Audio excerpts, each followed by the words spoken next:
Praise the Lord. एक और दिन हम परमेश्वर के वचन को लेकर आपके सामने उपस्थित हैं। आगे बढ़ने से पहले आइए हम छोटी सी प्रार्थना करें। प्रेमी अनुग्रहकारी पिता, हम आपका धन्यवाद करते हैं। आपकी सहायता हमारे लिए बहुत अद्भुत रूप से प्रकट है। प्रभु, आपने हमें जीवित और स्वस्थ रखा है और अपने वचन को सीखने के लिए अपने करीब आने का मौका दिया है। हम इसके बहुत बहुत आभारी हैं। हम शुक्रिया अदा करते हैं और इस घड़ी हम आपसे निवेदन करते हैं कि अपने पवित्र आत्मा की सामर्थ्य से हमें परिपूर्ण कीजिए, अपनी उपस्थिति से हमें ढक लीजिए, ताकि हम उन बातों को जाने जिनको तूने अपनी आत्मा के द्वारा प्रकट किया है, जिन बातों को तूने पवित्र शास्त्र में लिखा है, हम उनको समझने की शक्ति पाएं और उसका अनुग्रह हमारे बीच में खुलने पाए। उसकी संपूर्ण समझ और उसका संपूर्ण ज्ञान हम जान सके, ये हमारे जीवन में तेरे अनुग्रह के रूप में आने पाए। सारी महिमा आपको देते हैं। प्रार्थना यीशु मसीह के नाम में मांगते हैं, आमीन। प्रिय मित्रों, हम लोग आज के दिन एक विशेष विषय पर अध्ययन करेंगे, जिसके विषय में बाइबल बहुत गहरे ढंग से बातचीत करती है। एक शब्द बाइबल में बार बार प्रकट होता है और वो शब्द है भेद। और जब हम नए नियम की बात करते हैं तो नए नियम में एक विशेष भेद को बार बार प्रकट किया गया है और ये जो भेद है उसके विषय में हमें जानना चाहिए, क्योंकि जो भेद नए नियम में प्रकट किया गया है वही वास्तविकता है जिसको प्रकट करने का प्रयास किया गया है। परमेश्वर का वचन उसी दिशा में बातचीत करता है। जब हम परमेश्वर के वचन को देखते हैं तो परमेश्वर का वचन इस बात को बताता है कि कोई सत्य है जिसके विषय यीशु मसीह ने कहा था कि तुम सत्य को जानोगे और सत्य तुम्हें स्वतंत्र करेगा। हम लोग उस सत्य को जानने के लिए परमेश्वर के वचन का सहारा लेते हैं। हम लोग बाइबल को पढ़ते हैं, उसके वचनों को पढ़ते हैं, समझने की कोशिश करते हैं। कुल मिलाकर हम इस नतीजे पर पहुंचते हैं कि सत्य कोई और नहीं परंतु यीशु मसीह। लेकिन इस विषय पर मैं थोड़ा और प्रकाश डालना चाहता हूं। पहले हमें इस बात को समझ लेना चाहिए कि जो सत्य है वो हमेशा से मौजूद है, परंतु जो भौतिक है वो हमेशा से मौजूद नहीं है।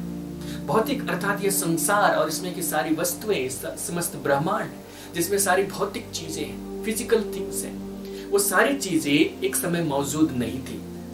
परमेश्वर के वचन में ये प्रकट किया गया कि आदि में परमेश्वर ने आकाश और पृथ्वी की सृष्टि की। एक ऐसा समय था जब आकाश और पृथ्वी का अस्तित्व नहीं था, जब ब्रह्मांड का अस्तित्व नहीं था और परमेश्वर तब से है। लेकिन ये जो भौतिक चीजें हैं वो कुछ समय पहले अस्तित्व में आई है और ये जो सत्य है वो इस ब्रह्मांड के अस्तित्व के पहले से है, वो आत्मिक है, वो पहले से मौजूद था और वो सत्य हमारे बीच में यीशु मसीह के द्वारा प्रकट किया गया इस भौतिक संसार में।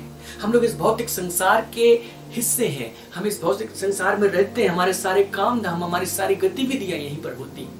हमारी समझ इसी के अनुसार विकसित हुई है, हम चीजों को इसी के अनुसार देखने के आदी हैं। परंतु जो सत्य है वो इसके पहले का है, जब ये चीजें अस्तित्व में नहीं थी, जब इस संसार की कोई भी चीजें, पेड़ पौधे, यहाँ के रीति रिवाज, यहाँ के व्यवहार, यहाँ के रंग, यहाँ के कुछ भी चीजें अस्तित्व में नहीं थी, तब से सत्य मौजूद है। वो अकथित था, वो अनंत था, वो पहले से मौजूद था, परंतु एक निश्चित समय में परमेश्वर ने उस सत्य को हमारे बीच में प्रकट किया। उसने सत्य को प्रकट करने के लिए हमारी भाषा में बातचीत की। हमारी भाषा कहने का अर्थ ये नहीं कि हिंदी में उसने बातचीत की या इब्रानी में बातचीत की। उसका अर्थ ये है कि हम जिस बात को समझ सकते थे, हमारी समझ जहां तक जाती है, हमारी समझ भौतिक है, उसी अंदाज में उसने सत्य को हमारे बीच में प्रस्तुत किया है। परमेश्वर का वचन जब बातचीत करता है और यहाँ की किसी वस्तु का उदाहरण लेता है, जैसे उदाहरण के लिए विवाह का उदाहरण लेता है या फिर वृक्ष का उदाहरण लेता है या समुद्र का उदाहरण लेता है, तो वो संसार की भौतिक वस्तुएं हैं और जिनके माध्यम से उस बात को प्रकट करने की कोशिश की जा रही है जो इन सब चीजों के अस्तित्व से पहले था। परमेश्वर हमारे समझने की बातों के अनुसार, भाषा के अनुसार हमसे बातचीत करता है। हम जिस भाषा को समझते हैं उसी भाषा में हमसे बातचीत करता है ताकि हम उसकी बात को समझ सके।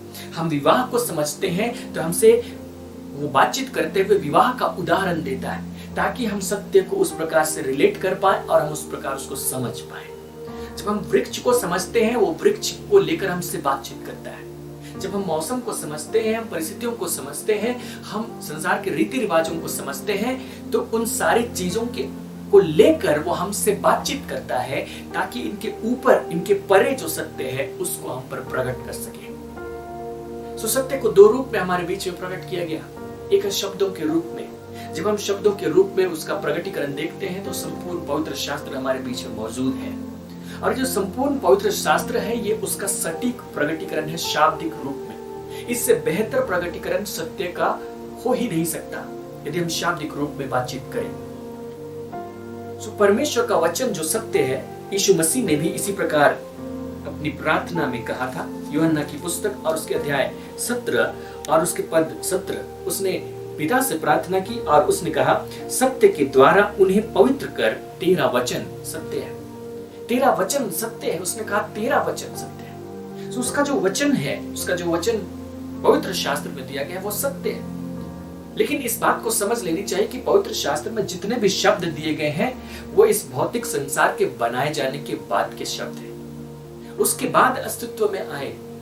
और जो चीजें यहाँ पर हैं जिनको हम काम में लाते हैं, उन्हीं चीजों के आधार पर यहाँ की भाषाएं बनी, यहाँ की जो संस्कृति थी उसके अनुसार यहाँ की भाषाएं बनी, और उन भाषाओं में परमेश्वर का वचन हमारे बीच में प्रकट किया गया।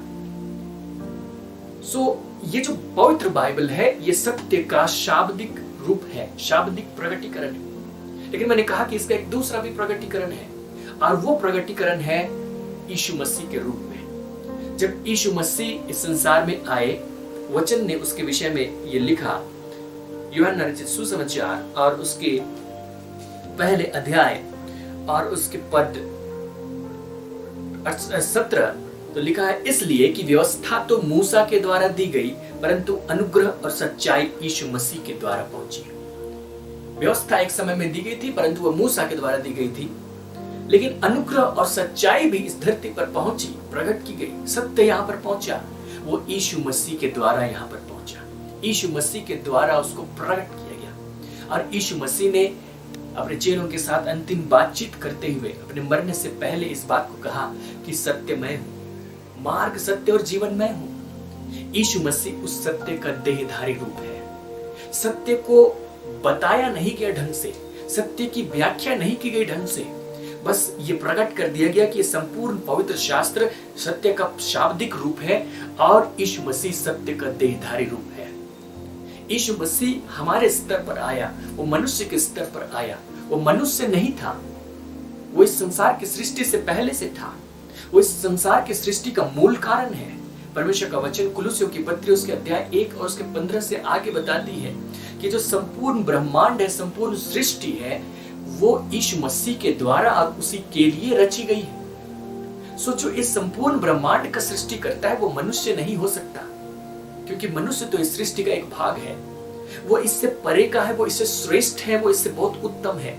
और उसने इस संपूर्ण ब्रह्मांड को रचा, उसने इस सब कुछ को बनाया, और वो इस धरती पर आया तो हमारे स्तर पर आया, मनुष्य के स्तर पर आया। और वो इसीलिए मनुष्य के स्तर पर आया ताकि हम उसको अपने स्तर पर समझ पाए, क्योंकि हमारी एक सीमा है। हम अपनी सीमा के परे नहीं जा सकते, हम अपनी सीमा के परे नहीं देख सकते, हम अपनी सीमा के परे नहीं सुन सकते, उस सीमा के परे नहीं समझ सकते। हमारी कुछ सीमाएं हैं, लिमिटेशंस हैं, उसके परे हम नहीं जा सकते। परमेश्वर उसके परे का है, सत्य उसके परे का है। लेकिन यदि वो उसके परे ही रह जाए तो हम कभी उसे जान नहीं पाएंगे, कभी उसे समझ नहीं पाएंगे, कभी उसे देख नहीं पाएंगे। और वो सत्य होते हुए भी हमारे लिए लाभ का नहीं होगा, हम उसको इस्तेमाल नहीं कर पाएंगे। हम असत्य में जीते रह जाएंगे, हम भ्रम में जीते रह जाएंगे और हम बंधनों में रह जाएंगे। इसलिए जरूरी था कि सत्य को हमारे स्तर पर प्रकट किया जाए। इसलिए यीशु मसीह आए देहधारी रूप में, और वचन देहधारी हुआ। वचन कहता है यूहन्ना के सुसमाचार पहले अध्याय उसके पद 14 में, वचन देहधारी हुआ, अनुग्रह और सच्चाई से परिपूर्ण होकर हमारे बीच में डेरा किया। वचन देहधारी होकर इस संसार में आया, यीशु मसीह के रूप में दिखाई दिया, हमारे स्तर पर दिखाई दिया। और यीशु मसीह के जीवन को जब हम देखें तो हम ये जान सकते कि सत्य को कैसे जिया जा सकता है। यीशु मसीह ने सत्य को जीकर हमारे सामने दिखाया। लेकिन यीशु मसीह के आने से पहले उसके विषय में बहुत सारी भविष्यवाणियां दी गई थी। आज मैं कुछ विशेष विषय पर बातचीत कर रहा हूं, आप ध्यान से समझने की कोशिश कीजिएगा, क्योंकि यीशु मसीह के विषय में पवित्र शास्त्र में बहुत बार स्पष्ट रूप से भविष्यवाणियां की गई थी और यह बताया गया था कि एक समय होगा जब मसीह इस संसार में आएगा। उसके विषय में उत्पत्ति की पुस्तक से भविष्यवाणी थी और आने वाली जो भविष्यवक्ताओं की जितनी पुस्तकें हुई उन सब में उस मसीह के आगमन की भविष्यवाणी थी। और जो पुस्तकें थी वे उस समय एक विशेष जाति को दी गई, विशेष लोगों के समुदाय को दी गई, भविष्यवक्ताओं के माध्यम से, परमेश्वर के लोगों के माध्यम से, और उन्होंने उन पुस्तकों को पढ़ा, उनको समझा। और उत्पत्ति से लेकर मलाकी तक की पुस्तक मौजूद थी यीशु मसीह के आने से पहले, और लोगों ने उन पुस्तकों को पढ़ा, उनको समझने की कोशिश की और आखिरकार उनको ये समझ में आया कि एक समय होगा जब परमेश्वर अपने मसीह को भेजेगा, परमेश्वर दाऊद की संतान को भेजेगा, जो हमारा छुटकारा देने वाला होगा, जो हमारा उद्धार करने वाला होगा, जो हमारा मसीह होगा। और जब तक यीशु मसीह इस संसार में आए उस समय तक यहूदियों में बहुत सारे लोग हो गए जो मसीह के विषय में शिक्षा देते थे, जो व्यवस्था के विषय में शिक्षा देते थे और जो इस बात को सिखाते थे कि एक मसीह आने वाला है। और जो उनकी राजनीतिक परिस्थिति थी जिसमें वे लोग उलझे हुए थे, जिसमें वे लोग फंसे हुए थे, वे लोग इस बात की आशा में थे कि मसीह हमारे बीच में प्रकट हो और हमें इस गुलामी से छुटकारा दे, हमें कर ना देना पड़े, हमारा अपना देश हम स्वाधीन रहे और हम परमेश्वर की महिमा करें। जिस प्रकार हमारे पूर्वज कभी करते रहे हम भी वैसे ही करें। ऐसी परिस्थितियां वहां पर बन गई थी। लोग मसीह का इंतजार कर रहे थे, लोग मसीह के विषय में सिखा रहे थे, लोग मसीह के विषय में बातें कर रहे थे। वहां पर फरीसी थे, वहां पर सदूकी थे, वहां पर शास्त्री थे, वहां पर याजक थे। इसके अलावा अलग अलग गुट में, अलग अलग समूहों में लोग चर्चाएं करते थे कि मसीह आने वाला है, हम उसका इंतजार करें। परमेश्वर की आत्मा से उभारे जाकर लोग प्रार्थना भी करते थे। बाइबल बताती है कि शमौन नाम का एक व्यक्ति था जो मसीह का इंतजार कर रहा था, और हन्ना नाम की एक स्त्री थी जो 84 वर्ष से विधवा थी और मसीह का इंतजार कर रही थी। वो रात दिन प्रार्थना उपवास करके उपासना किया करती थी और मसीह का इंतजार में वे लोग अपने समय को व्यतीत कर रहे थे। मसीह के विषय में बहुत सारी बातें हुई, उसके विषय में बातें लिखी गई थी। उन्हीं लिखी हुई बातों को पढ़कर वे समझने की कोशिश कर रहे थे। लेकिन जब आप नए नियम को पढ़ेंगे, जहां पर यीशु मसीह आ गया, जहां पर वो पैदा हो गया, जहां पर उसने काम करना शुरू किया, तो आप इस बात को पाएंगे कि जिन लोगों ने यीशु मसीह के विषय में बातें की थी, जिन लोगों ने कहा था कि मसीह आने वाला है, जिन लोगों ने उस मसीह के कामों के विषय में व्याख्या की थी, जो दूसरों को आशा दिला रहे थे कि मसीह आएगा तो ये होगा या वो होगा, उन लोगों ने मसीह को नहीं पहचाना। जिन लोगों ने उन शब्दों को पढ़कर जो पवित्र शास्त्र में दिए गए थे, मसीह के विषय में सुना तो जरूर, मसीह के विषय में पढ़ा तो जरूर, लेकिन उसको समझा नहीं, क्योंकि जब हकीकत में मसीह उनके बीच में आकर खड़ा हुआ तो वह उनकी कल्पनाओं से अलग था। इस वचन को पढ़कर उन्होंने कई कल्पनाएं कर ली, एक इमेज बना लिया कि मसीह आएगा तो इस प्रकार का होगा, एक फ्रेम सेट कर लिया कि मसीह आएगा तो इस फ्रेम में फिट होगा। लेकिन जब वास्तव में मसीह आया तो न तो उनकी कल्पनाओं के अनुसार था, न तो उनके फ्रेम में फिट हुआ, न तो उनके सिद्धांतों में फिट बैठा, न तो उनके जो थ्योरी थे, उनके डॉक्ट्रिन थे, उसके अनुसार वो दिखाई दिया। जिसका नतीजा ये हुआ कि जितने लोग, खास तौर से जितने लोग वचन को सिखाने वाले थे, उन्होंने ठोकर खाई। उनके विषय में कहा गया कि उन्होंने ठोकर के पत्थर पर ठोकर खाई। वही पत्थर जिसको राजमिस्त्रियों ने निकम्मा ठहरा दिया, जो उनके अगुवे थे, जो उनके लीडर्स थे, जो मसीह के विषय में बताते थे, उन्होंने उस मसीह पर ठोकर खाई। जब वास्तविक रूप में मसीह आया तो वे उसे पहचान नहीं पाए, क्योंकि मसीह के विषय में शब्दों में बताया गया था। उन शब्दों को पढ़कर वे कुछ समझने की कोशिश कर रहे थे, और जब मसीह उनके लेवल पर आ गया, हकीकत में आ गया, शरीर धारण करके आ गया, तो उनकी समझ में नहीं आया। ये वही लोग थे जिन्होंने मसीह के विषय में बातें की, जिन्होंने मसीह के विषय में सिखाया, मसीह के विषय में लिखा, मसीह के विषय में पढ़ा, मसीह के विषय में सुना, मसीह के विषय में सब कुछ किया। लेकिन जब वास्तव में मसीह आया, उस मसीह से चूक गए, उस मसीह को पहचान नहीं पाए। जब सत्य प्रकट हुआ देहधारी रूप में, वे सत्य को चूक गए। उन्होंने कहीं और का रुख कर लिया। उनकी कल्पनाओं में कुछ और था, उनकी समझ में कुछ और था। इसी वजह से वे चूक गए। पवित्र शास्त्र एक और बात को प्रकट करता है। सिर्फ यीशु मसीह के आने की भविष्यवाणी नहीं दी गई थी, लेकिन यीशु मसीह के आने के बाद एक महिमा के समय की भविष्यवाणी की गई थी। अर्थात जब मसीह आएगा, वो दुख उठाएगा, उसके बाद एक महिमा में समय शुरू होगा। इसकी भविष्यवाणी स्पष्ट रूप से पवित्र शास्त्र में मौजूद थी। और इसी वजह से लोग मसीहा का इंतजार भी करते थे कि जब मसीह आ जाएगा तो हमारे पक्ष में सब कुछ हो जाएगा और हम लोग बहुत आशीषित जीवन व्यतीत करेंगे, क्योंकि वह समय महिमा का होगा। वे इंतजार में थे और मसीह आ चुका है हमारे बीच में, और वचन के मुताबिक वो महिमा का समय अब है। लेकिन मैं आपको इसके आगे बढ़ने से पहले एक पद दिखाना चाहता हूं कि जो बातें मैं कह रहा हूं वो हवा में नहीं है, वो लिखी हुई बातें हैं। पतरस की पहली पत्री और उसके पहले अध्याय और उसके पद 10 से आगे 10 और 11 में पढ़ूंगा। इसी उद्धार के विषय में उन भविष्यवक्ताओं ने बहुत खोजबीन और जांच पड़ताल की, जिन्होंने उस अनुग्रह के विषय में जो तुम पर होने को था भविष्यवाणी की थी। भविष्यवक्ताओं ने उस अनुग्रह के विषय में भविष्यवाणी की थी जो तुम पर होने को था। किन पर? वे जो यीशु पर विश्वास करने वाले थे।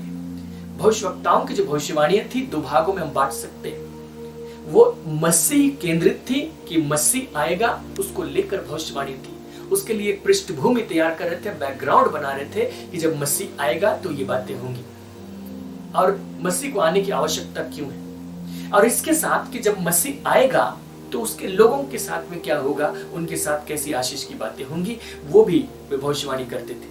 और इसीलिए ये कहा गया कि उन्होंने उस अनुग्रह के विषय में जो तुम पर होने को था भविष्यवाणी की थी। उन्होंने इस बात की खोज की, उन्होंने खोजा भी, क्योंकि जब वे भविष्यवाणी करते थे तो उनको समझ में आता था कि ये अद्भुत बातें काश कि हम उसको पाएं। उन्होंने इस बात की खोज की कि मसीह का आत्मा जो उनमें था और पहले ही से मसीह के दुखों की और उसके बाद होने वाली महिमा की गवाही देता था, वह कौन से और कैसे समय की ओर संकेत करता था। उन्होंने इस बात की खोज की, क्योंकि जब वे भविष्यवाणी करते थे तो वे अपने आप से भविष्यवाणी नहीं करते थे। वो लॉटरी डाल के भविष्यवाणी नहीं करते थे, वो पत्ते पढ़कर भविष्यवाणी नहीं करते थे। परमेश्वर का आत्मा, मसीह का आत्मा उनमें होकर उनको बुलवाता था। और जब मसीह का आत्मा उनमें था तो मसीह का आत्मा इस बात की गवाही देता था कि मसीह को दुख उठाना होगा और उसके दुख उठाने के बाद एक महिमा का समय प्रकट होगा। उन्होंने इसके विषय में खोजबीन और जांच पड़ताल की, जानने की कोशिश की, समझने की कोशिश की, पर अफसोस वे उस समय तक पहुंच नहीं पाए। यीशु मसीह के आने के सालों पहले भविष्यवाणी करके वे मर गए। हालांकि उन्होंने एक बात कह दिया था जो हमें इस समय सुनना चाहिए, हमें जानना चाहिए, क्योंकि अभी के समय से संबंधित है। यीशु मसीह के आने के बाद एक महिमा का समय शुरू होने वाला था। यहूदी उसका इंतजार करते हुए मर गए, भविष्यवक्ता उसके विषय में भविष्यवाणी करते हुए, खोजबीन करते हुए मर गए। उनको वो समय नहीं मिला। लेकिन यीशु मसीह तो आ चुका है। आज समय बहुत बीत चुका है। 2000 साल लगभग गुजर गए यीशु मसीह के आने के बाद, और जब वो आ गया तो उसके बाद का जो समय था उसके विषय में कहा गया कि वो महिमा का समय। हम अपने संसार की परिस्थितियों को देखें, कलीसिया को देखें और अपने जीवन को देखें, मसीहियों को देखें, तो हमें दिखाई नहीं देगा कि वो कोई महिमा का समय है। हमें ऐसा दिखाई देगा मानो सब कुछ वैसा ही है जैसा पहले था, कुछ में परिवर्तन नहीं है, कुछ में बदलाहट नहीं है। और इसी में सबने अपने आप को एडजस्ट कर लिया, सबने अपने आप को फिट कर लिया, अपने सिद्धांतों को इसी के अनुसार ढाल लिया कि परिस्थितियां जिस प्रकार से हैं वो वैसी ही रहेंगी। कोई महिमा की बात नहीं, सब मरने के बाद होगा। जिंदा रहते हुए तुम्हें दुख और तकलीफ ही है, बस तुम कोशिश करो मरने के बाद तुम महिमा पा सको। लेकिन परमेश्वर का वचन इस बात को स्पष्ट रूप से कह रहा था कि जब यीशु मसीह आएगा, दुख उठाएगा, उसके बाद एक महिमा का समय होगा। वो महिमा का समय हम किसी प्रकार चूक रहे हैं। उसका कारण ये है कि इस महिमा के विषय में भविष्यवाणियां तो की गई थी, लिखित रूप से मौजूद तो था, लेकिन जब वो समय आया तो हमने उस समय को ठीक से नहीं पहचाना। वो हमारे सोच के अनुसार नहीं था, हमारे कहने के अनुसार नहीं था, हमारे सिद्धांतों के अनुसार नहीं था, हमारी बातों के अनुसार नहीं था। यीशु मसीह के आने के बाद से मसीहियत शुरू हुई और सुसमाचार का प्रचार हुआ। बहुत सारे लोग उस पर विश्वास करने लगे, परमेश्वर के निकट आने लगे, अपने पापों की क्षमा पाने लगे, उद्धार पाने लगे, अनंत जीवन पाने लगे। लेकिन बातें यहीं तक नहीं थी। इसके बाद लोगों ने ये ढूंढना शुरू किया कि कौन से सिद्धांत है जिनके तहत ये बातें होती है। उन सिद्धांतों की व्याख्या की, उनको समझने की कोशिश की, उनको सिखाया, उनको पढ़ा, उनको सुनाया। लोगों ने सुना और इसी प्रकार सारी बातें चलती चली गई। 2000 साल गुजर के अभी हम यहां पर खड़े 2020 में। और वो जो सिद्धांत थे, उन सिद्धांतों को लेकर के बहुत सारे लोग हैं जो संसार में हैं, लड़ते हैं एक दूसरे से। वो कहते कि हमारा सिद्धांत ठीक है, तुम्हारा सिद्धांत ठीक नहीं, हम सही हैं और तुम गलत हो। और इसी प्रकार उनका जीवन चलता रहता है, एक दूसरे से भी लड़ते रहते हैं। ठीक वैसे ही जैसे यीशु मसीह के आने के समय में था, वहां पर भी परमेश्वर की व्याख्या करते हुए बहुत सारे ग्रुप मौजूद थे। वहां पर सदूकी थे, वहां पर फरीसी थे, वहां पर जीलट्स थे और भी बहुत सारे ग्रुप्स वहां पे मौजूद थे। और वे अपने अपने सिद्धांतों पर अड़े रहते थे और एक दूसरे से लड़ते थे, एक दूसरे को नीचा दिखाते थे, एक दूसरे को तुच्छ समझते थे और खुद को सही समझते थे। आज भी सेम वही स्थिति है। उनकी स्थिति क्या थी कि जब सत्य हूबहू उनके सामने प्रकट हुआ, उन्होंने उसको नहीं पहचाना। उनके सिद्धांत इतने नाकाफी थे कि वे प्रभु यीशु मसीह को पहचान सके। आज भी मैं आपको कह दूं कि जब सत्य की हम बात करें, सत्य आत्मिक है। सत्य की कुछ व्याख्या हो सकती है, थोड़ी बहुत शब्दों में थोड़ा बहुत कहा जा सकता है उसके विषय, लेकिन वो सारे शब्द जो हैं, वो सारे वाक्य जो हैं, वो सारे सिद्धांत जो हैं, वो सत्य को पूरी तरह प्रकट करने में काबिल नहीं है और हम उसको चूक रहे हैं। अब मैं आपको बता दूं कि जब यीशु मसीह आए, उन्होंने उस सत्य को अपने चेलों के बीच में प्रकट किया। जब यीशु मसीह जीवित थे, क्रूस पर नहीं चढ़े थे, उसके पहले वे चेले थोड़ा भी नहीं समझ पाए। लेकिन यीशु मसीह के जी उठने के बाद यीशु मसीह ने उनके लिए अवसर दिया कि वे उस सत्य को जान सके। हम लूका रचित सुसमाचार पढ़ेंगे और उसके अध्याय 24 और उसके पद 44 से हम आगे पढ़ते हैं। यीशु मसीह अपने चेलों के बीच में प्रकट किया और उसने उनके साथ बातचीत की जब वो मरे हुए में से जी उठे। और लिखा है, फिर उसने उनसे कहा, ये मेरी वे बातें हैं जो मैंने तुम्हारे साथ रहते हुए तुमसे कही थी कि अवश्य है कि जितनी बातें मूसा की व्यवस्था और भविष्यवक्ताओं और भजनों की पुस्तक में मेरे विषय में लिखी हैं, सब पूरी हो।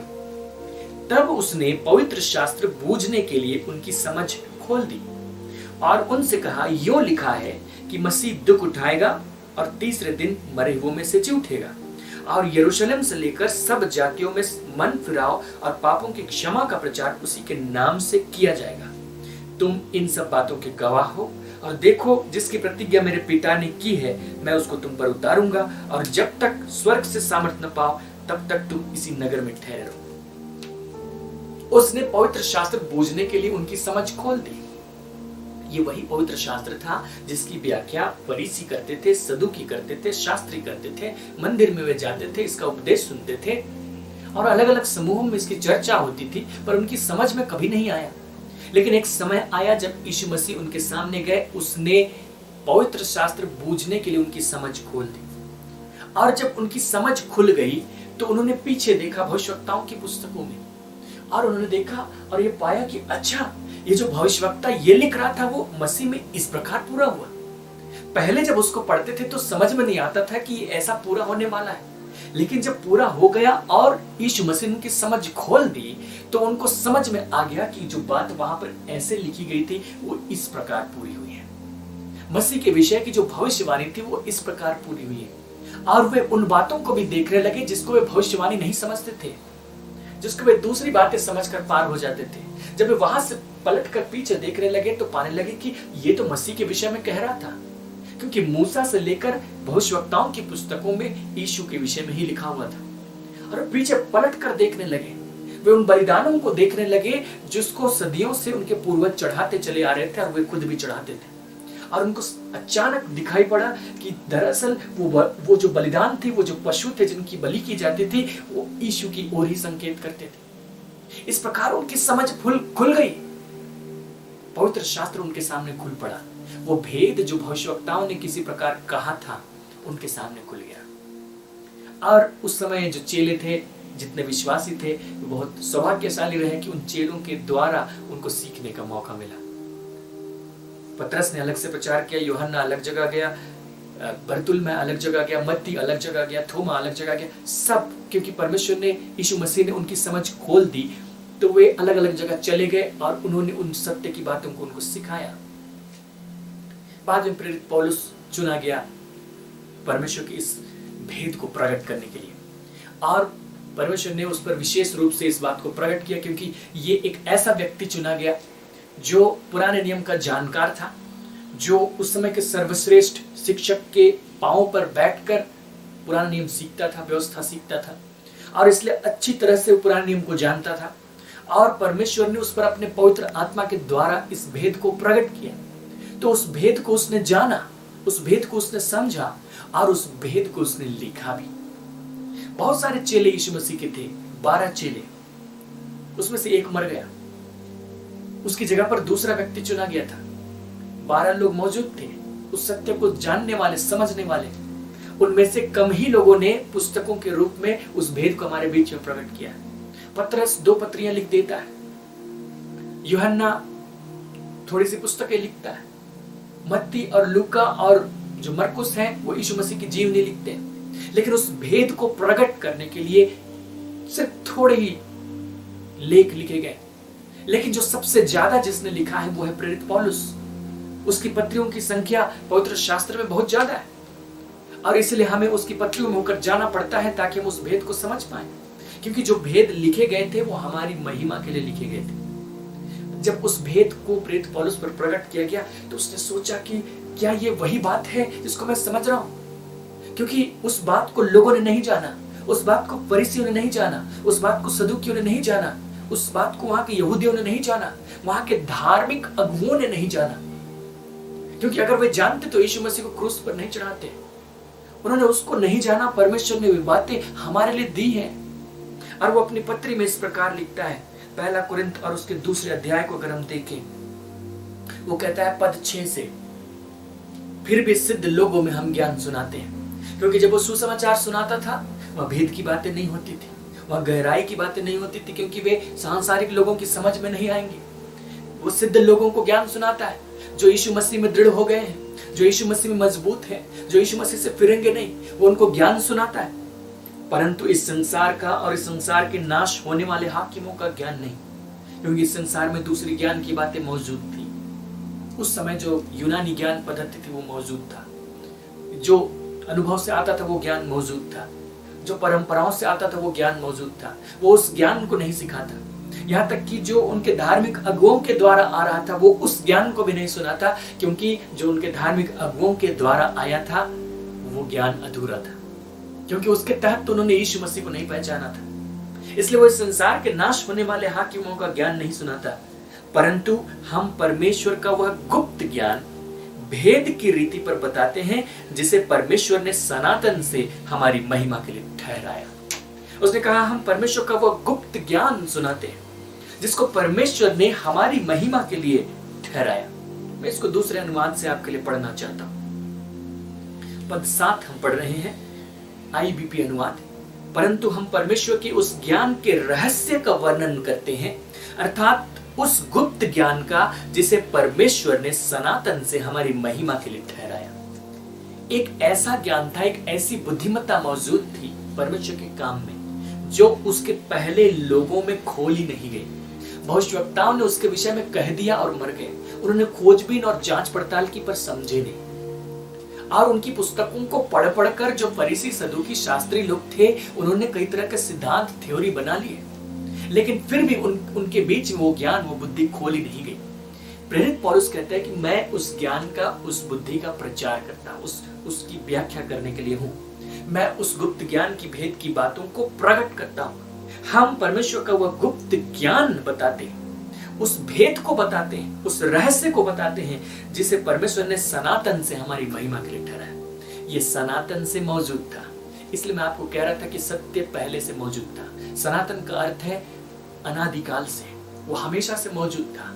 ये ब्रह्मांड हमेशा से मौजूद नहीं था, ये कुछ समय पहले अस्तित्व में आया, परंतु ये जो ज्ञान था, ये जो सत्य था, वो उसके पहले से मौजूद था।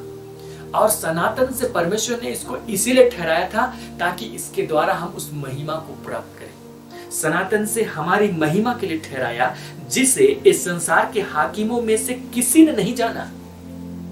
इसका मतलब वो संसार के तरीकों से प्राप्त नहीं किया जा सकता, संसार के तरीकों से समझा नहीं जा सकता, संसार के तरीकों से जाना नहीं जा सकता। क्योंकि यदि वे जानते तो तेजो में प्रभु को क्रूस पर न चढ़ाते। संसार के हाकिम यदि उस ज्ञान को जानते, यीशु मसीह को क्रूस पर नहीं चढ़ाते, क्योंकि यीशु मसीह में ही ज्ञान और बुद्धि के सारे भंडार थे। उन्होंने उसको नहीं जाना, लेकिन जो कुछ था वो अद्वितीय था। उसके विषय में भविष्यवक्ताओं ने इस प्रकार कहा था।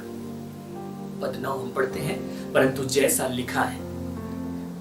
ये भविष्यवक्ता ने कह दिया था हमारे समय के लिए, हम जो यीशु मसीह के दुख उठाने जी उठने के बाद होने वाले उनके लिए। ये कहा गया था, जो बातें आंख ने नहीं देखी और कान ने नहीं सुनी और जो बातें मनुष्य के चित्त में नहीं चढ़ी, वे ही हैं जो परमेश्वर ने अपने प्रेम रखने वालों के लिए तैयार की है। जो बातें आंख ने नहीं देखी, मतलब एक भी आंख ऐसी नहीं थी जिसने उस बात को देखा था, एक भी कान ऐसा नहीं था जिसने उस बात को सुना, ये एक भी हृदय ऐसा नहीं था जिसमें वो बात कभी आई हो, एक हृदय ऐसा नहीं था जिसने उस बात को कभी विचारा। जो वो ऐसी बात थी जो इस संसार के लोगों की कल्पना, उनकी सोच, उनकी समझ, उनकी बुद्धि से परे थी, उनकी सीमाओं से परे थी। वो ऐसी बातें थी जिसको आंख नहीं देख सकती थी, वो ऐसी बातें थी जिसको कान नहीं सुन सकते थे, वो ऐसी बातें थी जिसको कोई मन सोच नहीं सकता था। भविष्यवक्ताओं ने उसके विषय में सांकेतिक रूप से भविष्यवाणी की, खोजबीन की, लेकिन वे भी नहीं समझ पाए। लेकिन परमेश्वर ने अपने प्रेम रखने वालों के लिए, क्योंकि जो उसे प्रेम रखते हैं वो यीशु मसीह पर विश्वास करते हैं, वो यीशु मसीह के पीछे आते हैं, अपने प्रेम रखने वालों के लिए इन्हीं बातों को तैयार किया। सो ये वो बातें थी जिसको संसार के लोगों ने नहीं जाना, वरना वो यीशु मसीह को क्रूस पर नहीं चढ़ाते। और ये वो बातें थी जो हमारी महिमा के लिए सनातन से ठहराई गई थी। और ये वो बातें नहीं है जो आने वाले समय में होंगी, यीशु मसीह के द्वितीय आगमन के दिन होंगी, ऐसी बात नहीं। ये अभी के लिए है। मैं थोड़ी देर में आपको ये वचन दिखाऊंगा। हम लोग इसी को आगे पढ़ते हैं। पद 9 हमने पढ़ा, पद 10, परंतु परमेश्वर ने उनको अपने आत्मा के द्वारा हम पर प्रकट किया। वे बातें जिनको आंख ने नहीं देखी, कान ने नहीं सुना, मनुष्य के चित्त में नहीं चढ़ी, लोगों को समझ में नहीं आया, इस संसार के किसी मनुष्य ने उसको नहीं जाना, किसी श्रेष्ठ दार्शनिक ने उसको नहीं समझा, उन बातों को परमेश्वर ने अपने आत्मा के द्वारा हमारे बीच में प्रकट किया। क्योंकि आत्मा सब बातें वरन परमेश्वर की गूढ़ बातें भी जांचता है। क्योंकि ये परमेश्वर का आत्मा है, पवित्र आत्मा है। ये परमेश्वर के अंदर, परमेश्वर के भीतरी भाग में, उसके हृदय में जो बातें मौजूद हैं, जो विचार मौजूद थे, जो सनातन से थे, उनको भी वो जान सकता है, उनको भी वो जानता है, क्योंकि वो उसका आत्मा है। और जब वो उसको जानता है तो उसने सिर्फ उसको जानकर गुप्त नहीं रखा, लेकिन उसने उसको प्रकट किया। यही खासियत है नए नियम की। ये पुराने नियम में भी भविष्यवक्ताओं को दिया गया था, पुराने नियम में भी भविष्यवक्ता पवित्र आत्मा के द्वारा उभारे जाकर बोलते थे, लेकिन उनको उसका भेद नहीं प्रकट किया गया था। वरना सदूकी फरीसी समझ लेते, भविष्यवक्ताओं की पुस्तकों में पढ़कर आ जाता, परंपराओं से लोग उसको जानते, और जब यीशु मसीह आता हाथों हाथ उसको स्वीकार कर लेते। उन्होंने उसको नहीं जाना, लेकिन यीशु मसीह के जी उठने के बाद में ये बातें उसके आत्मा ने प्रकट की।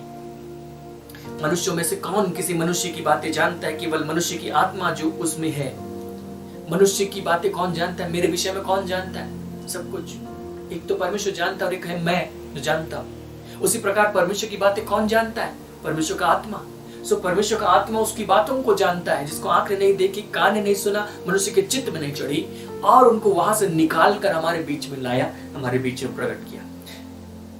पद 12, परंतु हमने संसार की आत्मा नहीं, परंतु वह आत्मा पाया है जो परमेश्वर की ओर से है, कि हम उन बातों को जाने जो परमेश्वर ने हमें दी है।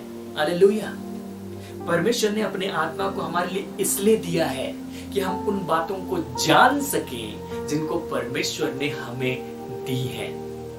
परमेश्वर ने हमारे लिए पहले ही उनको दे दिया है। कब दे दिया? ये नहीं कि हमको एक दिन देगा, एक दिन हम मरने के बाद जब जी उठेंगे तब देगा, एक दिन जब यीशु मसीह से मुलाकात होगी उस दिन देगा, एक दिन जब यीशु मसीह दोबारा आएगा उस दिन देगा, एक दिन हम उसके न्याय के सिंहासन के सामने खड़े होंगे उस दिन देगा। नहीं, उसने कहा कि उसने हमें दी है, उन बातों को दी है। कब दी है? उसने सब प्रकार के, नाना प्रकार के अनुग्रह के दानों को हमें ठीक उसी समय दिया जब हमने नया जन्म प्राप्त किया, जब हमने यीशु मसीह पर विश्वास किया, अपना जीवन उसे समर्पित कर दिया। उसने ठीक उसी दिन हमारा नया जन्म किया, और जब उसने हमें नया जन्म दिया उसने समस्त भरपूरी के साथ हमें नया जन्म दिया है। और जब उसने उस भरपूरी को हमें दी है तो वह ऐसी भरपूरियां हैं जो दिखाई नहीं देती, जो सुनाई नहीं देती, जो समझ में नहीं आती, जो पता नहीं चलती, जिनके लिए आवश्यक था कि पवित्र आत्मा उन बातों को हम पर प्रकट करे। और इसलिए हम पढ़ते हैं कि परंतु हमने संसार की आत्मा नहीं परंतु परमेश्वर का वह आत्मा पाया है कि हम उन बातों को जाने जो परमेश्वर ने हमें दी है। परमेश्वर ने हमें बहुत ही अमूल्य वस्तुएं दी है। उन अमूल्य बातों को जानना बेहद जरूरी है, क्योंकि वे बातें जब तक हम नहीं जानेंगे हम उस महिमा को नहीं देख पाएंगे, उस महिमा को अनुभव नहीं कर पाएंगे। क्योंकि वो जो ज्ञान और वो जो बुद्धि और वो भेद की बातें थी वो परमेश्वर ने सनातन से हमारी महिमा के लिए तैयार किया। सो महिमा की दिशा में यदि हम आगे जाना चाहते हैं तो हमें उन बातों को जानना पड़ेगा जो परमेश्वर ने हमें दी है और उसने अपने आत्मा के द्वारा हमें दिया है। और इसीलिए प्रेरित पौलुस उस ज्ञान की बात को सिखाने की पूरी कोशिश करता है कि हम जान जाएं कि वो क्या है। अगर हम इफिसियों की पत्री को देखें तो वो इस प्रकार प्रार्थना करता है, पहले अध्याय और उसके पद 16 से आगे मैं पढ़ रहा हूं। तुम्हारे लिए धन्यवाद करना नहीं छोड़ता और अपनी प्रार्थनाओं में तुम्हें स्मरण किया करता हूं। वो इफिसुस के लोगों के लिए प्रार्थना करता है, धन्यवाद करता है, और जो प्रार्थना वो करता है वो क्या है कि हमारे प्रभु यीशु मसीह का परमेश्वर जो महिमा का पिता है तुम्हें अपनी पहचान में ज्ञान और प्रकाश की आत्मा दे और तुम्हारे मन की आंखें ज्योतिर्मय हो कि तुम जान लो कि उसकी बुलाहट की आशा क्या है और पवित्र लोगों में उसकी मीरास की महिमा का धन कैसा है और उसकी सामर्थ हम में जो विश्वास करते हैं कितनी महान है। उसने कहा कि मैं तुम्हारे लिए प्रार्थना करता हूं, मैं तुम्हारे लिए धन्यवाद करता हूं। जब प्रार्थना करता है तो वो क्या प्रार्थना करता है? बहुत महत्वपूर्ण प्रार्थना है, क्योंकि ये प्रार्थना सिर्फ वो इफिसुस के लोगों के लिए नहीं करता, वो कुलुस्से के लोगों के लिए करता है, वो फिलेमोन के लिए करता है, वो हर कलीसिया के लोगों के लिए करता है कि वे इसको प्राप्त करें। हम बहुत सारी प्रार्थनाएं करते हैं और प्रार्थनाओं में ज्यादातर भौतिक चीजें मांगते रहते हैं, परंतु प्रेरित पौलुस हमारे लिए प्रार्थना कर रहा है, इफिसुस के लोगों के लिए प्रार्थना कर रहा है, और यही प्रार्थना हमें खुद के लिए भी करनी चाहिए। और वो प्रार्थना क्या है कि हमारे भीतर में कुछ खुल जाए, हमारे अंदर में एक समझ खुल जाए, हमारे मन की आंखें ज्योतिर्मय हो जाए, हमें ज्ञान और प्रकाश प्राप्त हो जाए। कुछ तो है जो हमें दिया गया है, परमेश्वर ने हमें दिया है, यीशु मसीह ने हमें दिया है।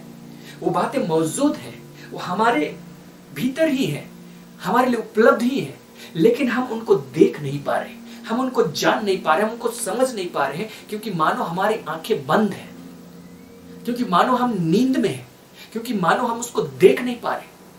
हम उसको देख पाएंगे, हम उसको जान पाएंगे तो हम उस महिमा को जी पाएंगे, जिस महिमा को प्रेरित पौलुस ने जिया, जिस महिमा को प्रेरित पतरस ने जिया और जितने उस समय के लोग थे उन्होंने जिया।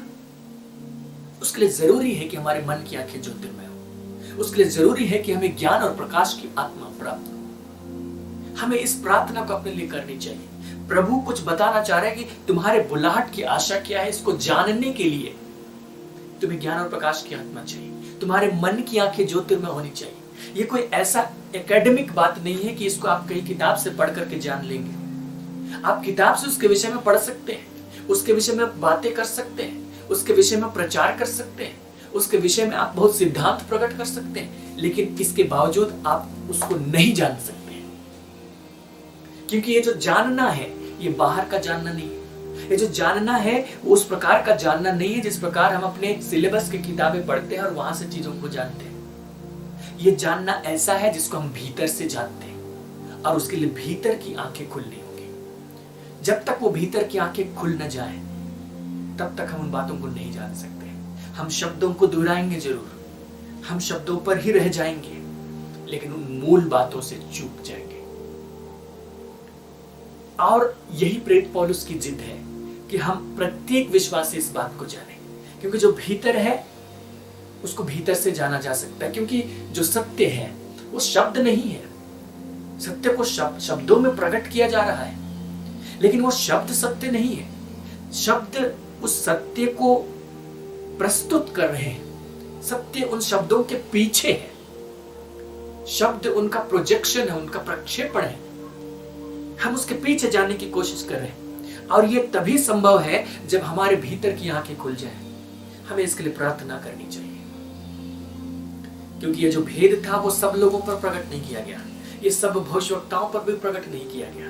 और जो लोग शब्दों की बात करते थे, जो लोग शब्दों के आधार पर सिखाते थे, उन्होंने उस मसीह को नहीं पहचाना। आज भी हम शब्दों में रह सकते हैं, आज भी हम सिद्धांतों की लड़ाई लड़ सकते हैं, आज भी हम खुद को सही दूसरे को गलत बता सकते हैं, लेकिन इसके बावजूद हम सत्य से चूक सकते हैं। क्योंकि सत्य वो शब्द नहीं है, शब्द प्रकट कर रहे हैं उस सत्य को, ताकि हम उस शब्दों के पीछे जा सकें। और हमें उसको जानना चाहिए।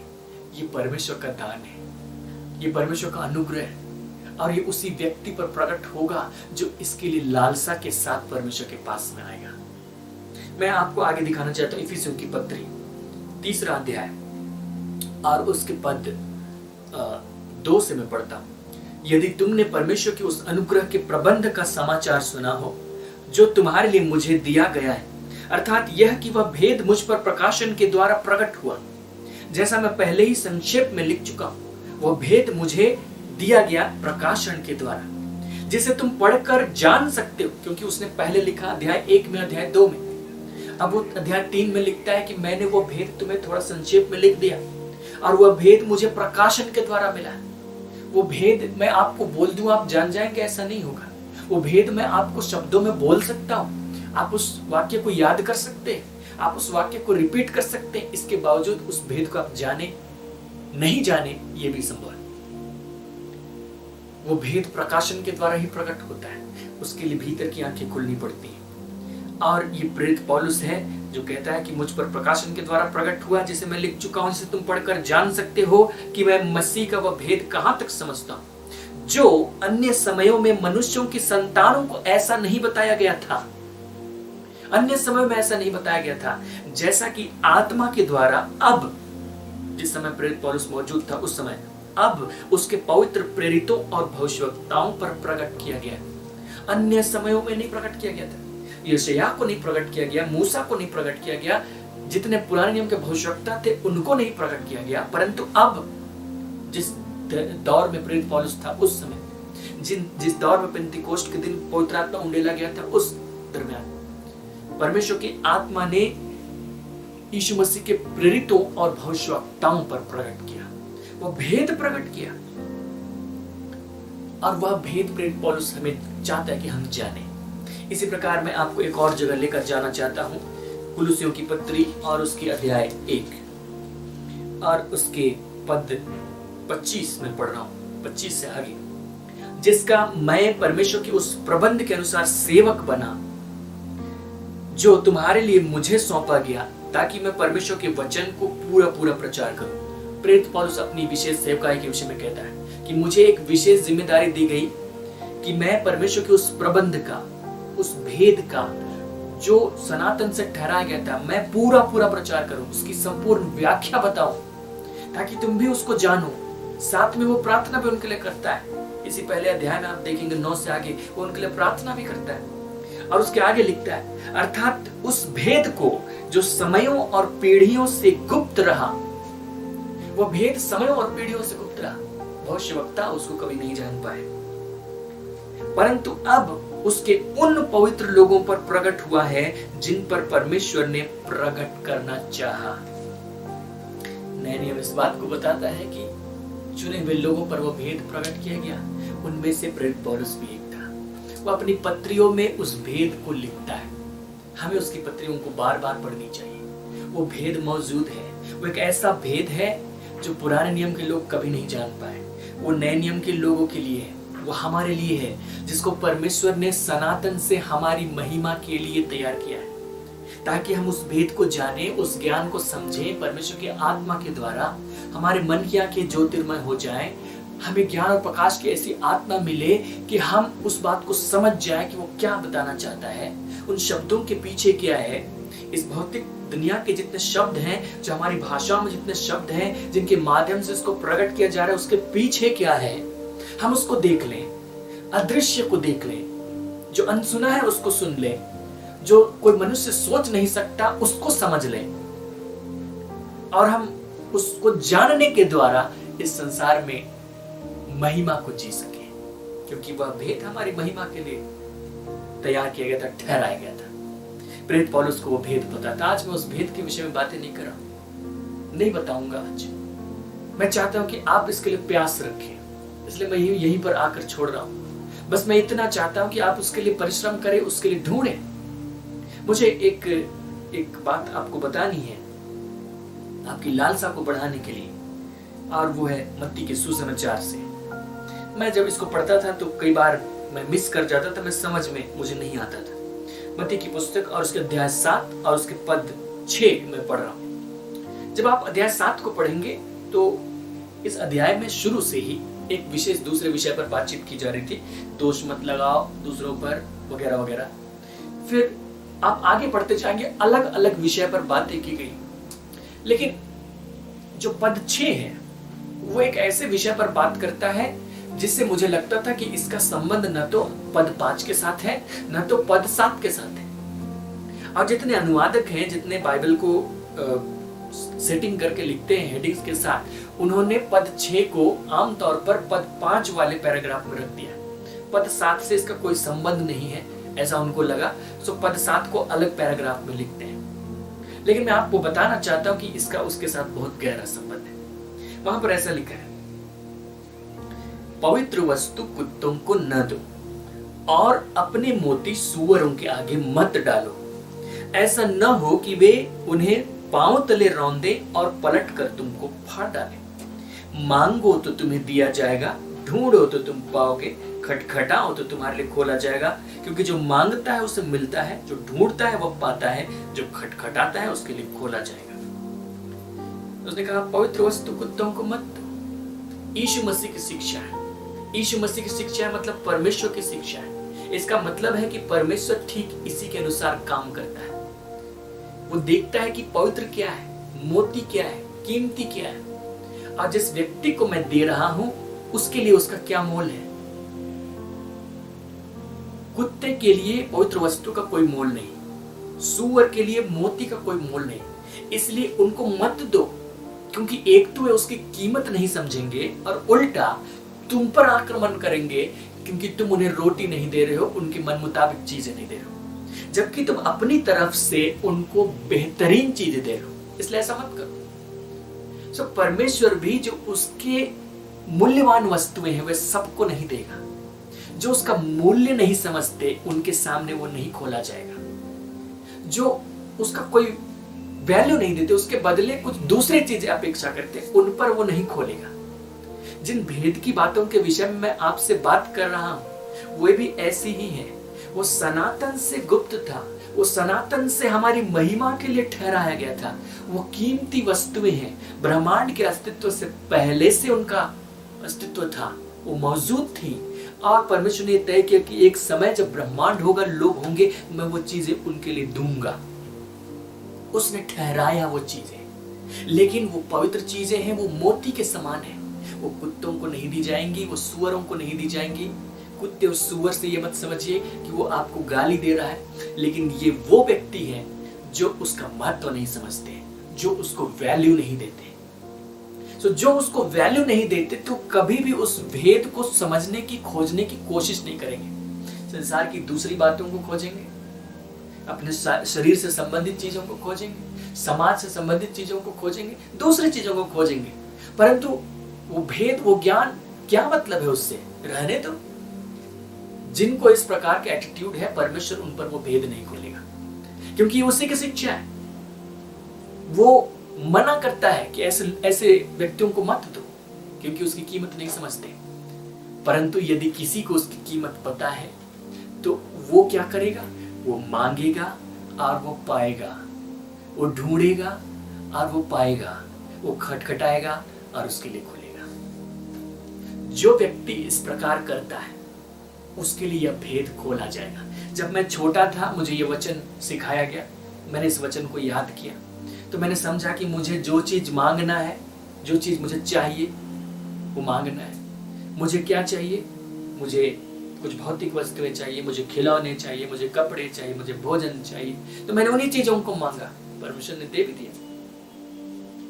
जब मैं छोटा था तो छोटे के समान ही मांगता था, वैसे ही मांगा। एक समय हुआ जब यीशु मसीह ने इसी वचन के आगे लूका के सुसमाचार में बताया है कि मांगने वालों को पवित्र आत्मा क्यों न देगा। तो पवित्र आत्मा मांगा, पवित्र आत्मा दिया।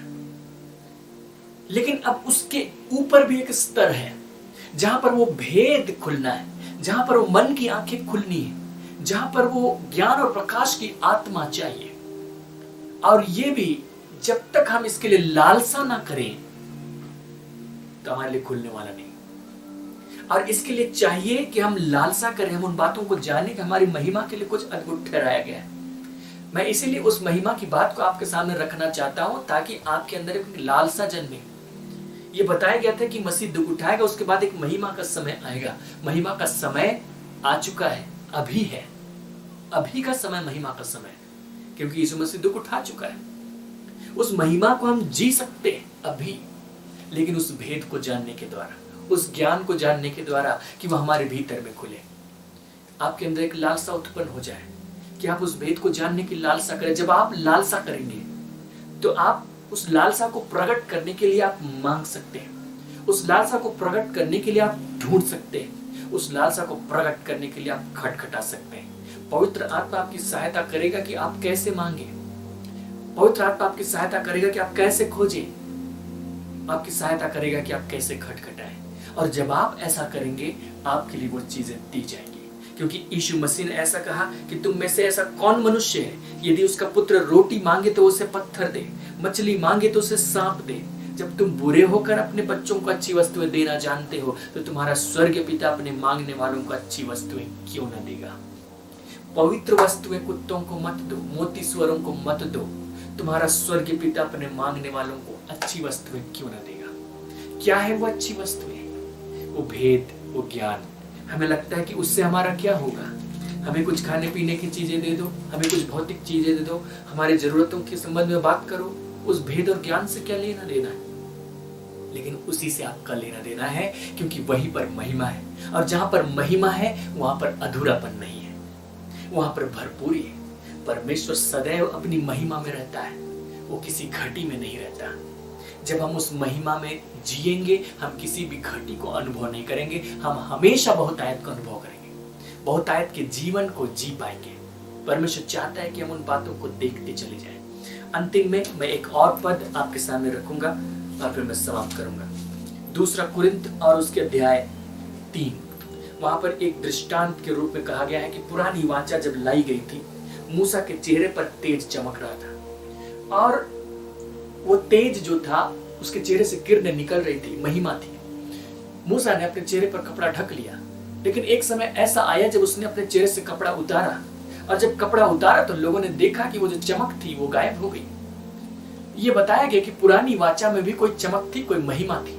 जब मूसा उसको लेने गया तो एक महिमा उसको दी गई, लेकिन वो जो महिमा थी वो घटने वाली महिमा थी, और इजरायली उस घटने वाली महिमा को न देखे, इसलिए मूसा ने अपने चेहरे पर पर्दा डाल लिया। और उसकी तुलना नए नियम में की गई है। 2 कुरिन्थ अध्याय 3 को आप पढ़ें, नए नियम में की गई है। और उस नए नियम में ये बताया गया कि जो नई वाचा है वो ऐसे नहीं है। नई वाचा का मध्यस्थ मूसा नहीं है परंतु यीशु है, और वो जो नई वाचा है वो हमारे लिए लाई गई, हमारे लिए दी गई है। और वो जो नई वाचा है उसमें जो महिमा है वो घटने वाली, समाप्त होने वाली महिमा नहीं है कि यीशु मसीह जिन दिनों में थे उन दिनों में और उसके बाद उसके चेलों के दिनों तक में वो महिमा रहे, उसके घटकर समाप्त हो जाए।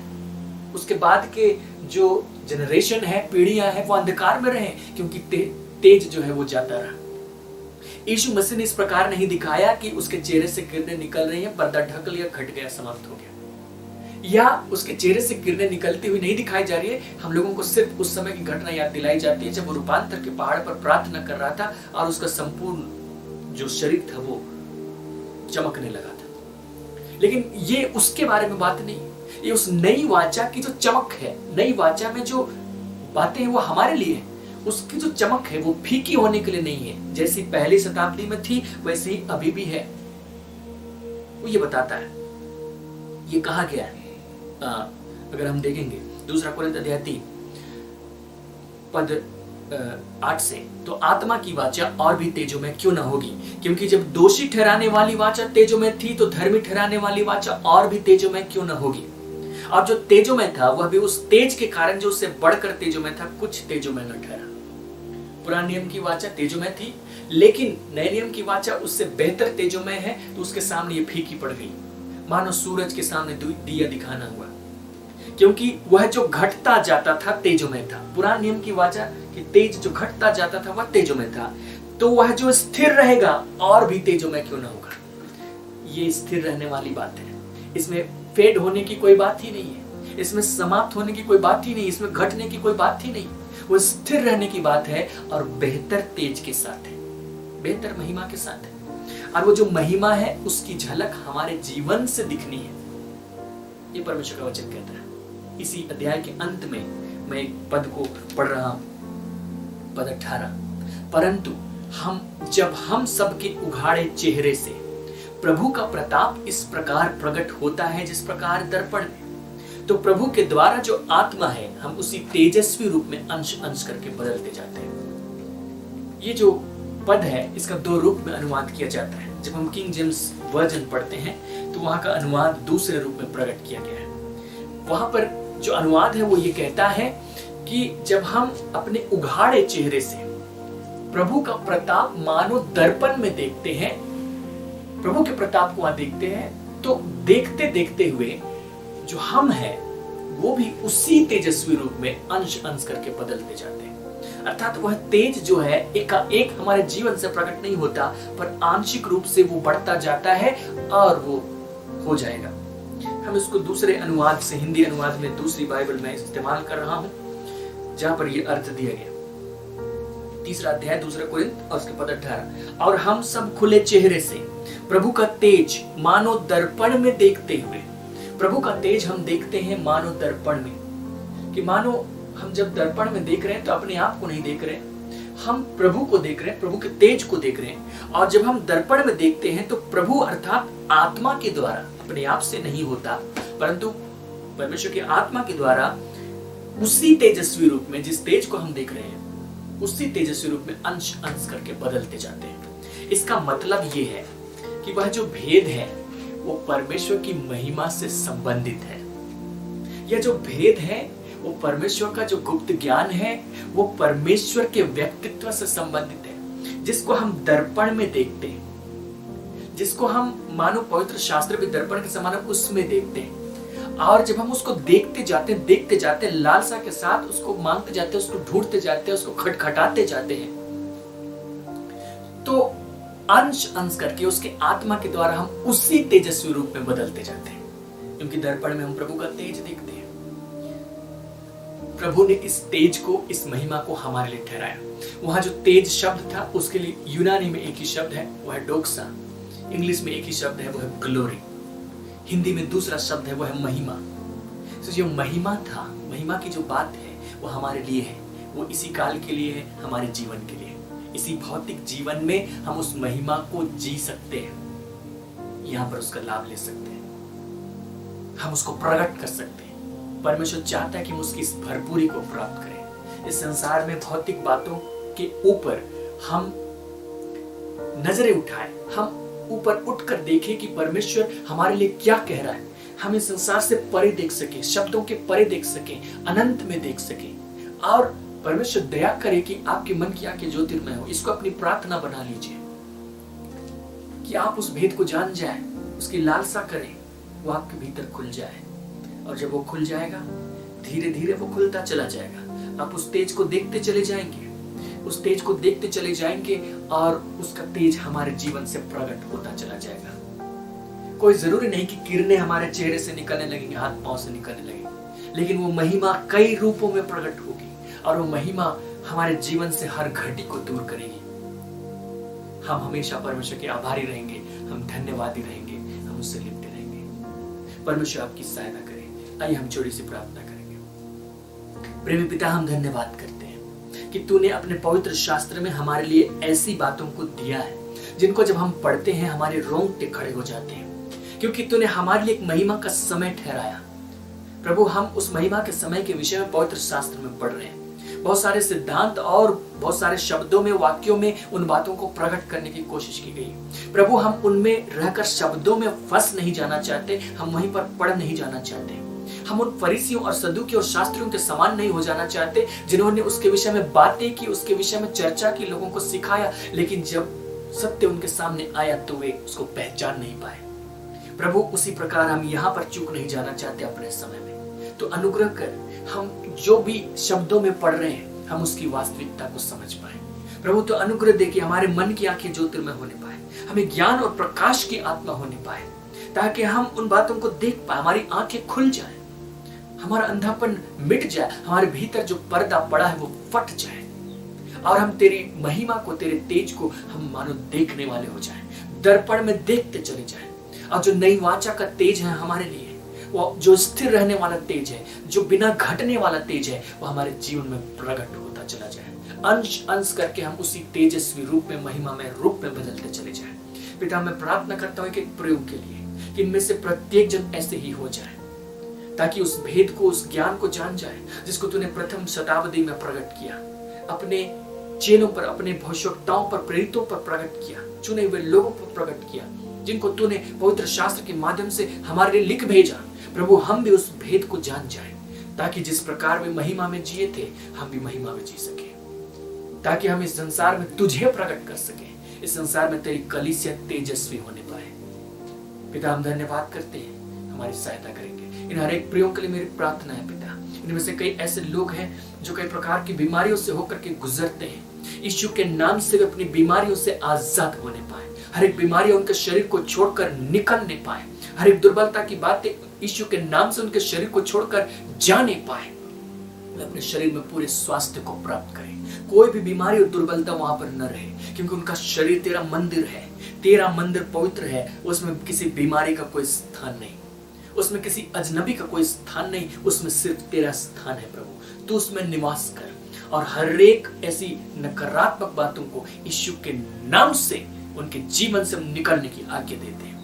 हर एक ऐसी चिंता की बातें, परेशानी की बातें जिनमें होकर के वे दब जाते हैं, वे यीशु के नाम से उनके जीवन से दूर हो जाएं। और पिता, जिन कामों को वे कर रहे हैं उसमें सफलता पाए, उनका जो भविष्य है वो किसी भी प्रकार से अंधकार में न होने पाए, उनका जो रोजगार है वो स्थिर होने पाए, ताकि वे अपने जीविका के लिए वे प्रतिदिन पा सके, ऐसी चीजें पा सके जो उनके दैनिक जीवन के लिए आवश्यक है। तेरे भले भंडार से वे पा सके, तेरी महिमा उनके जीवन में घर करने पाए, हर एक घटी, हर एक कमी दूर होने पाए, हर एक दुर्बलता दूर होने पाए, हर एक आवश्यकताएं पूर्ण होने पाए, और वे तेरे प्रेम को गहराई से अनुभव करने पाए, तुझसे लिपटे रहने पाए, तुझसे प्रार्थना में, संगति में, तेरे साथ बैठने में, ध्यान करने में वे बढ़ते चले जाएं। पिता, तू उन पर यह अनुग्रह करके वे तेरे पवित्र शास्त्र को लगन से ढूंढे, लगन से उसको पढ़े, उस भेद को समझने की कोशिश करें। भेद उनके भीतर तू खोल देगा, क्योंकि तूने कहा मांगो तो दिया जाएगा, ढूंढो और तुम पाओगे।